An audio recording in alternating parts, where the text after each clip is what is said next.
Boronicat, frut i vogël por i fuqishëm, janë gjithnjë më shumë në qendër të kërkimit sepse përfitimit e tij shëndetësor janë vërtet të mëdha. Studimi i fundit nga Universiteti Anglisë Lindore zbuloi se konsumimi i përditshëm i boronicës së kuqe mund të ofrojë përfitime konsiderueshme për kujtesën dhe shëndetin kognitiv.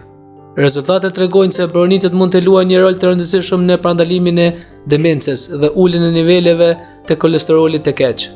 Gjatë hulumtimit shkencëtarët ndoqën një grup prej gjallët pjesëmarrës të shëndetshëm për një periudhë prej 12 javësh.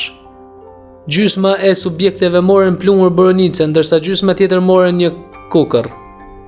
Në fund të studimit ata që konsumuan boronicë çdo ditë treguan përmirësim të ndjeshëm në kujtesën për ngjarjet e përditshme, qarkullim me të mirë në tru dhe nivele më të ulta të kolesterolit LDL, i njohur si kolesteroli i keq.